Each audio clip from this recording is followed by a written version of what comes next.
Hello అండి, నమస్తే. Welcome to కల్పన వంటశాల. ఈరోజు మన వంటశాలలో టమాటో అల్లం పచ్చడి తయారు చేసుకుందాము. దీనికి ఏమేమి కావాలో ఎలా తయారు చేసుకోవాలో ఒకసారి చూసేద్దాము. ఈ పచ్చడి బ్రేక్ఫాస్ట్లలోకి, అన్నంలోకి, సంగట్లోకి అన్నిట్లోకి కూడా చాలా బాగుంటుంది. దీనికి మనం 6 మీడియం సైజ్ టమాటోలు తీసుకోవాలి. కారానికి సరిపడా 10 పచ్చిమిరపకాయలు తీసుకోవాలి. ఇంత సైజులో అల్లం ముక్కను వేసుకోవాలి. జీలకర్ర 1 టీ స్పూను, ధనియాలు 2 టీ స్పూన్లు, మినపప్పు ఆవాలు పోపుకి 1 టీ స్పూను, పావు టీ స్పూన్ మెంతులు, పావు టీ స్పూన్ ఇంగువ, రుచికి సరిపడా సాల్ట్, కొద్దిగా ఫ్రెష్గా ఉన్న కరివేపాకు. ఇప్పుడు తయారీ విధానం చూద్దాము. ముందుగా మనం ఈ టమాటాలంతా ఒకసారి కడిగేసుకుందాము. నీళ్లు లేకుండా తీసి పక్కన పెట్టేసుకుందాం.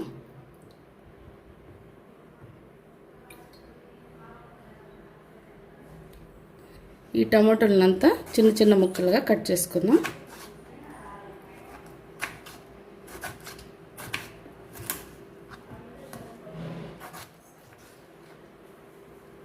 ఈ విధంగా అన్ని టమాటోలను కట్ చేసుకుందాం. తర్వాత ఈ అల్లం ముక్కను కూడా పైన తొక్కంతా తీసేసి వీటిని కూడా చిన్న చిన్నగా కట్ చేసి పెట్టుకుందాం. ఈ విధంగా అల్లాన్ని అంతా కూడా తొక్క తీసేసి చిన్న చిన్న పీసెస్గా కట్ చేసేసుకోవాలి.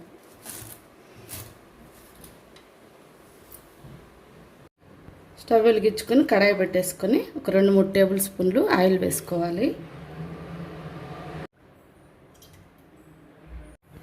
ఆయిల్ కాగిన తర్వాత మనం తీసుకున్న 1 టీ స్పూన్ జీలకర్ర, 2 టీ స్పూన్లు ధనియాలు, పావు టీ స్పూన్ మెంతులు వేసేసుకోవాలి. తర్వాత కరివేపాకు,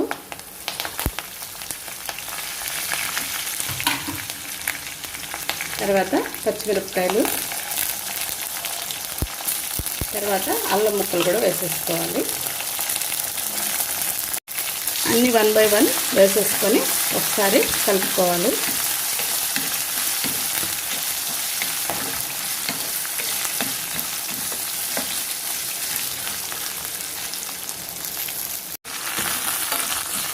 రెండు నిమిషాలు వీటిని అంతా మనం వేయించుకోవాలి. పచ్చిమిరపకాయలు కొద్దిగా కలర్ మారుతాయి.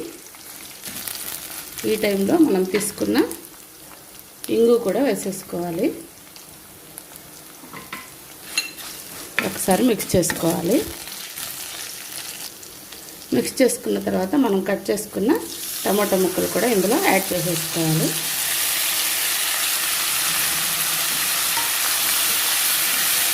వీటిని కూడా ఒకసారి బాగా మిక్స్ చేసుకుంటూ కలుపుకోవాలి.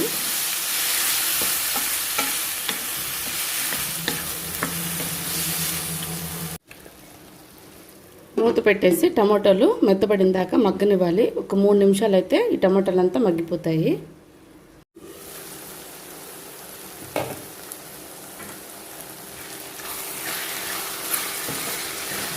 బాగా మగ్గిపోయినాయండి టమాటాలు అంతా. మూత తీయంగానే ఇంగు ఇందులోనే యాడ్ చేసేసాం కదా, అల్లము ఇంగువ కలిపి మంచి వాసన వస్తుందండి. చాలా బాగుంది. స్టవ్ ఆఫ్ చేసేసుకొని దీన్నంతా చల్లారబెట్టుకున్నాము. ఇలా ఒక మిక్సీ జార్ తీసుకొని మనం చల్లార్చుకున్న ఈ టమాటో అల్లం అన్నీ వేయించి పెట్టుకున్నాం కదా, ఆ మిశ్రమాన్ని ఈ మిక్సీ గిన్నెలో వేసేసుకోవాలి.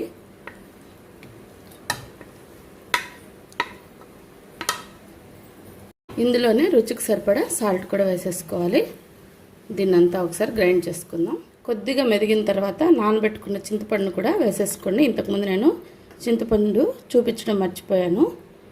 చింతపండు నానబెట్టుకొని అది కూడా వేసుకొని మరొకసారి దీన్ని గ్రైండ్ చేసుకోవాలి. అంతే అండి. ఈ విధంగా మనం మొత్తం గ్రైండ్ చేసేసుకోవాలి.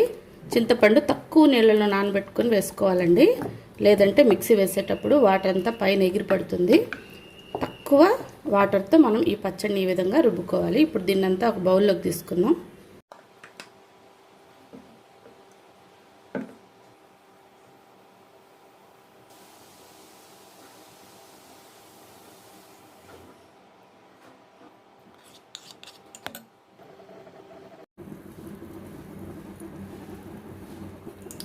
ఆయిల్ వేడెక్కిన తర్వాత మనం తీసుకున్న 1 టీ స్పూన్ మినపప్పు ఆవాలు వేసేసుకోవాలి.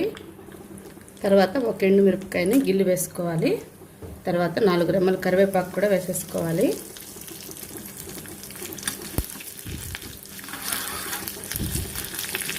పోపుని బాగా వేగనివ్వాలి. ఈ పోపుని మనం రుబ్బి పెట్టుకున్న పచ్చడిలో వేసేసుకోవాలి. అంతే అండి, ఎంతో రుచికరమైన టమోటో అల్లం పచ్చడి మనకు రెడీ అయిపోయింది. ఇది మనం బ్రేక్ఫాస్ట్లోకి కానీ, వేడివేడి అన్నంలోకి కానీ, సంగట్లోకి కానీ అన్నిట్లోకి కూడా తినొచ్చండి. చాలా బాగుంటుంది. ఒకసారి తప్పకుండా ట్రై చేయండి. మా ఈ రెసిపీ మీకు నచ్చినట్లయితే లైక్ చేసి, షేర్ చేసి, తప్పకుండా సబ్స్క్రైబ్ చేసుకొని పక్కనే ఉన్న బెల్ ఐకాన్ని ప్రెస్ చేయండి. అలా ప్రెస్ చేయడం వల్ల మన ఫర్దర్ వీడియోస్ అన్నీ కూడా మీకు వెంటనే నోటిఫికేషన్ ద్వారా అందుతాయి. అలాగే ఇప్పటి వరకు మన ఛానల్ చూడనట్లయితే తప్పకుండా ఒకసారి మన ఛానల్ని సెర్చ్ చేసి అందులో వీడియోస్ అన్నీ ఒకసారి వాచ్ చేసి ట్రై చేసిన తర్వాత ఎలా కుదిరాయో కూడా మెసేజ్ చేయండి. మరో మంచి రెసిపీతో మళ్ళీ కలుద్దామండి. సబ్స్క్రైబ్ చేసుకొని బెల్ నొక్కడం మాత్రం మర్చిపోకండి. Thank you for watching. Bye అండి.